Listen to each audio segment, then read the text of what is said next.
which stands, one nation, under God, indivisible, with liberty and justice for all. Please remain standing for a moment of silence for our servicemen and women, first responders who have taken the oath of Christ.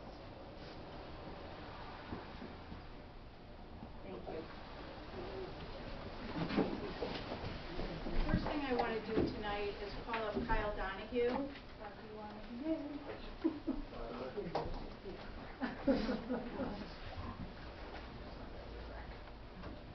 We want to recognize Kyle Donahue, who's one of our highway employees, who, as many of you may have heard and seen on the news, there was a fire down the road here on Ridge Road, and Kyle was working that night, and he was doing sidewalks, I believe, and he was heading back towards the highway department, and he noticed the smoke coming from the building.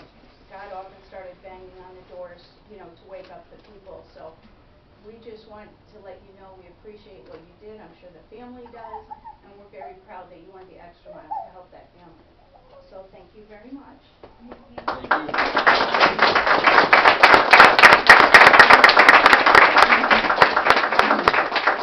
Thank you. Thank you so much. We're very proud of you.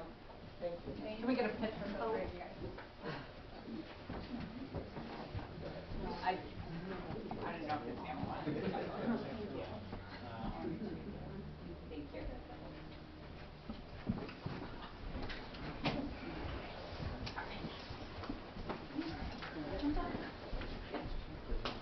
Thank you. The next little new item that we're adding, beginning this month, in honor of our bicentennial, this is our bicentennial year, historian Leanna Hill is going to just give us a little background on Clarkson, and going forward, she's going to try and do this once a month for us, give us a little snippet in Clarkson's history. So, okay, this is Leanna. I'm ready. All right.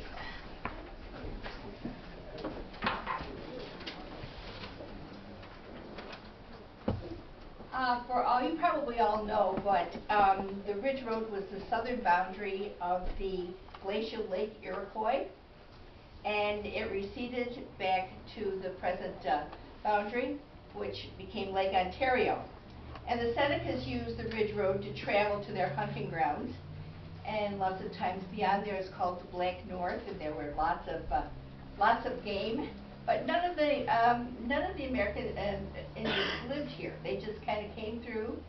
They lived in Ganondagan and over, I believe it's Buffalo Creek, but this is strictly their hunting ground. The ridge has always formed a natural roadbed from Lewiston to Oswego, and the Phelps and Gorham purchased land west of the Genesee from the Senecas for a grist mill. I often thought that was kind of a large plot of property for a grist mill, but wasn't up to me.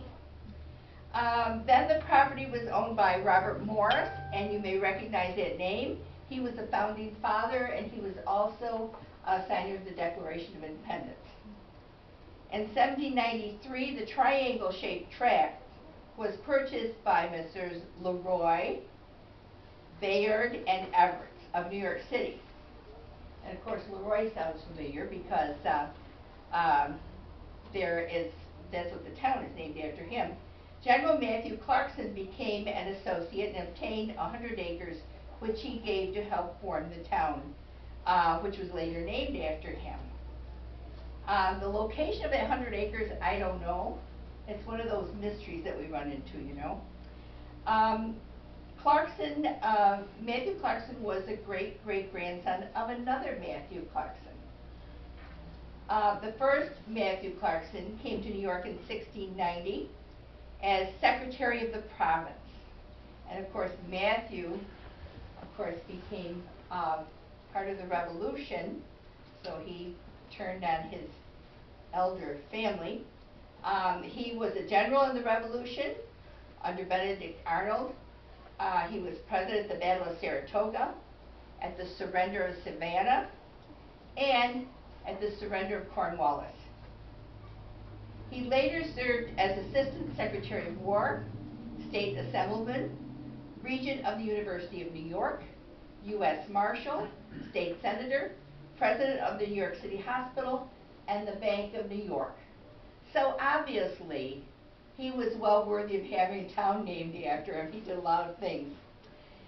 Clarkson was part of Murray Township, and the Triangle Tract, which shaped like a piece of pie.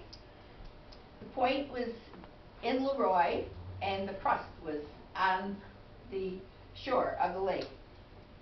And in Hamlin, and of course Hamlin was never Hamlin until 1852. It was always Clarkson until that point. After the survey of the tract, it was put up for sale, and they were in 100-acre lots, and they were selling them for $2.50 an acre, $2.50 that is. Okay. Now, in 1803, the first parcel was purchased by Moody Freeman. And he got a deal because he got 100 acres for $196. Ridge Road was then a 15-inch wide trail because the Native Americans didn't need a lot of, no cars, they didn't need a lot of things to come down Ridge Road. Freeman was the first to build a house, clear the land, and harvest grain. He lived 2 miles north of the corner. He was educated and would later serve as Justice of the Peace and an early backwood attorney.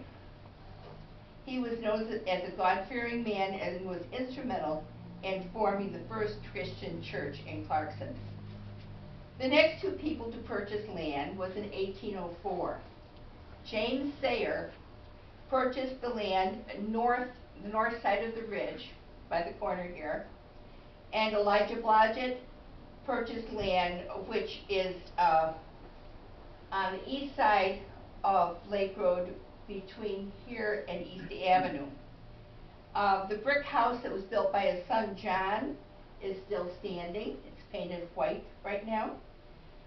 The mill he built with Heil Brockway was on what is now the Duryea property, and the remnant of it is still standing. In 1805, there were two settlers, Simeon Daggett, who built a log cabin a half mile west of the corner, and John and Isaac Farewell. They built north of the Ridge Road on Lake Road. In another part of Clarkson, Sweden Walker Road, Ireland Road, Lawton Road, that area, there was another settlement, an Irish settlement, which became known as Otis. Now, representing families in this room, Alan Hoy, which his name was originally spelled H-U-O-Y. His family settled in the Otis area in 1808. Now, Sharon Madison's husband family members, Epaphras and David, they're listed on the 1817 Seymour store list that I have. And I'm descended from Elijah Blodgett, who came in 1804. Now, if anyone is descended from early settlers, I want to know about it, so please see me after the meeting. And I have a map here that I've enlarged that shows the Triangle Tract, if you would like to look at it and see Mr. Morris properties in Phelps and Gorham. And I also have a handwritten copy of area residents in 1817 who patronized the Seymour store in Clarkson. Of course, they were from all over the place. They weren't just from Clarkson. But the Seymour store was here on the corner, and right across was Heil Brockway's hotel. I don't think it'd be kind of hotel I'd want to stay in, but other than that. Now,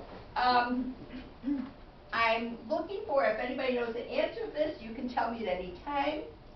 There was, several years ago, I don't know if anybody remembers Leon Zastro, and he was a highway superintendent a long time ago, but he found a grave in Garland Cemetery, and of a Lydia Ferris, and she was supposed to be the first woman that came to Clarkson. Unfortunately, it was 1800. So she either came with the Native Americans or she really came to another town and was buried in the town of Clarkson and Garland. So if anybody ever finds anything out about Lydia Ferris, please let me know. Thank you very much. Thank you, Anne.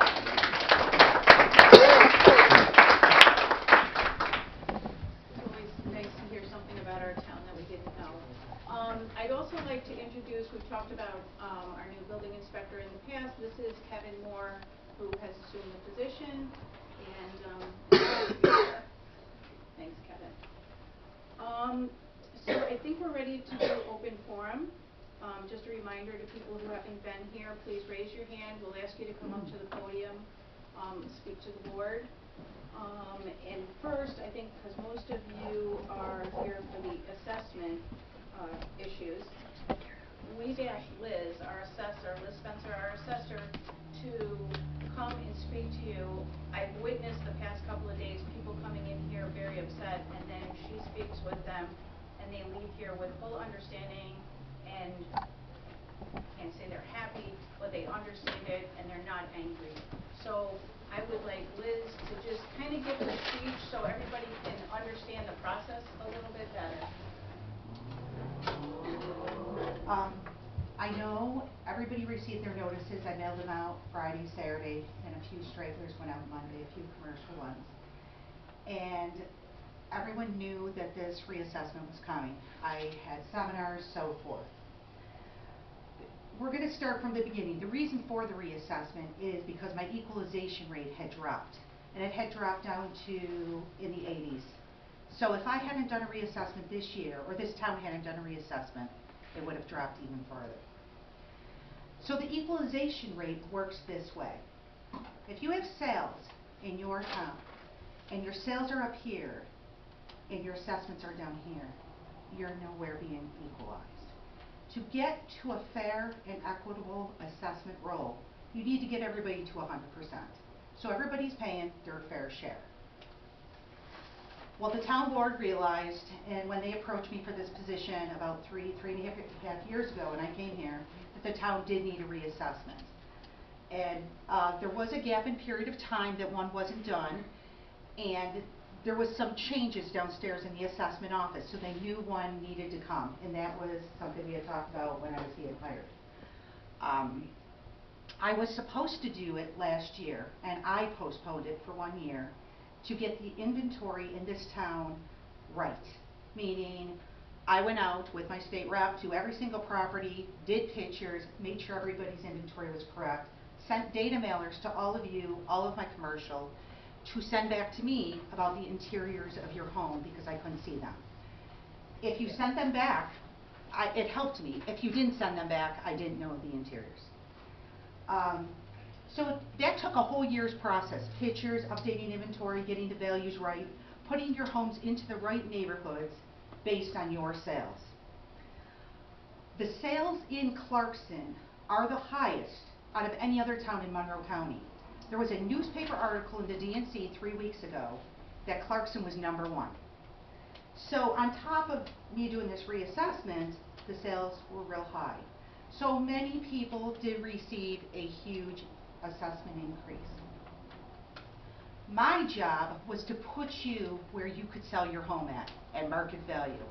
And I think I came pretty close to that.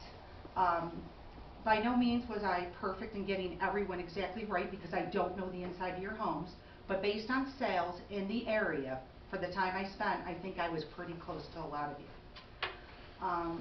And a lot of people have looked at the reassessment and said, oh my God, it went up this much. It's been 10 years. 10 years. So you know what that means?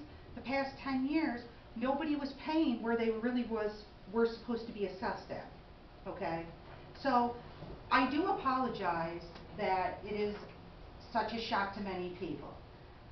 But I'm trying to put you where you can sell it. If I'm wrong, or you feel I'm wrong, by all means come and see me. Bring me proof that I'm wrong. Bring me photos. Bring me a market analysis from a realtor. Bring me an appraisal from an appraiser. Any of those things. Bring me photos off your phone. I told people today, do that. Prove that I'm wrong on my value. And I would be more than happy to discuss it with you and come down to an agreement with you if I'm wrong. So I can speak for the assessment, so if anybody has any questions other than what I just explained, I would be glad to answer them. But after this assessment is done, reassessment, we are at 100% where we should be. So what that means is everybody is being fairly assessed. And one of the biggest factors in this town was the land. If you look on our website or go to the library or look at my books downstairs, my land sales are off the chart up here, but people are paying its prices. I had to put them where they were being paid and where people are paying them. That's what the market is. So I understand nobody likes it, but I pay it. I have taxes too, so I get it. I do. Liz, can you just explain the process if someone, like you have your informal, Yes. how it goes? So I'm doing informal hearings for the next month, so you come in and you sit with me for 20 to 30 minutes and we go over everything. And if I feel that I have you right and you do not prove me wrong, you all have the option to go to my Board of Assessment review. That is May 28th, that is here. You would contact me and I would give you grievance paperwork and you would bring it here and you would have to prove to my board why you feel my value is wrong. And then my board discusses it and they let you know via mail what their determination is. If you then don't agree with my Board of Assessment review, you can go to small claims court. That is your next avenue. If you are a residential resident, you can go to small claims. If you are a commercial, you can file an Article 7 with court. So there are avenues. There are 3 avenues. But many people know me who have come through my door, and I am very reasonable, and I have worked very well with everybody. And I'm very fair. So I'm hoping to stop 400 bar appointments. But, you know, I also am going to put you where I think you should be. So. We'll have questions from, would just please stand up, say your name. I just want to ask Liz to clarify one thing. Could you describe to the board and the rest of the folks here what some of the consequences of the town not being at 100% would be? Yes. So I totally agree with the town that they should be at 100%. Because the longer you wait, the more your EQ rate goes down. The equalization rate is very important with the state. If I continue to drop, the state could step in and they could say, you know what, you should have done a reassessment by now, we're doing it. And then they do it based on their sales that they show from this area, they do it. So it had to be done.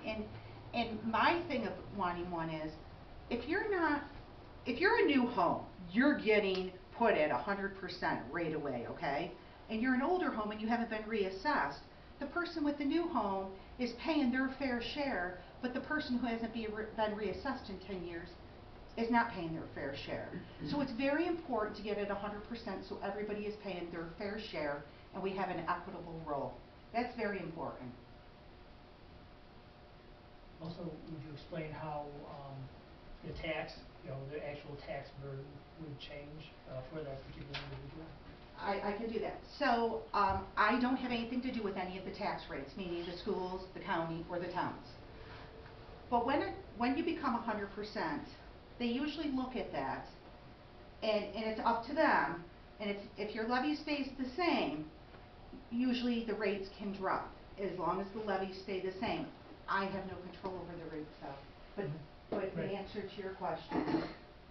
But you could very well, even though your house is assessed for more, you could, at the tax time, be paying the same. You could potentially be paying the same or even less. That is very true, because I'm equalizing at 100%. So Alan is right. I just don't like to speak for tax rates because that's not my department, but he is 100% right. Yeah. So the equalization rate plays a huge part. You know, this town had to be done. If you look at the towns across Monroe County, most of the towns did their updates last year. I waited because of getting the inventory right, and I have one other town going next year. So I'm happy that we're at 100% for the residents. Martha? No, that was my question. You're good? Okay. Thank you. Does anybody else have questions they'd like to ask? I do. I think Could you, your name and address for Doug, the 240 Gina Way. I know, I've always heard that we're some of the highest tax areas in the state and in the country based on rate. Do you also consider that?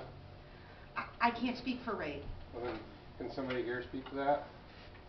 Well, I think for tax rate, I'm not really prepared to speak to it in detail, but we should be comparing apples to apples. So don't compare Clarkson, who has very little commercial, to like a Henrietta. You have to consider that we're more of a bedroom community. Years ago we did a survey to see if people wanted to have more commercial development when we were doing the master plan. That turned out to be a no. They said there's stuff in Hamlin, there's stuff in Brockport, they don't want commercial. Right, so you're looking around just the state, which is one of the highest in the country. I'm just saying, if you compare to the rest of the country, we're very high. I can tell you this town is very comparable to Monroe County. I have all the other towns in Monroe County. I have a list of what the county rate is for each town and the town's rate. We are very comparable. We are. In fact, if you want to contact me tomorrow, if you can get through the line or something, or have me call you, I would be glad to tell you what the rates are in the other towns. I was more thinking the rest of the country too. I can't do the country. Locally. You could go to nytax.gov. Any of you can go to that site. There is a ton of information there. It will tell you every county in New York State. It will tell you their equalization rates and their LOAs, which is their level of assessment. It will tell you everything you want to know about every town and every county in New York State. Okay? And if anybody needs help navigating to get there, please feel free to call me or ask me at the informal hearing. I'd be glad to help you there. Do they also do the same thing, like if we're in a housing bubble and the market corrects, you guys will come along and say, okay, everything dropped 20%?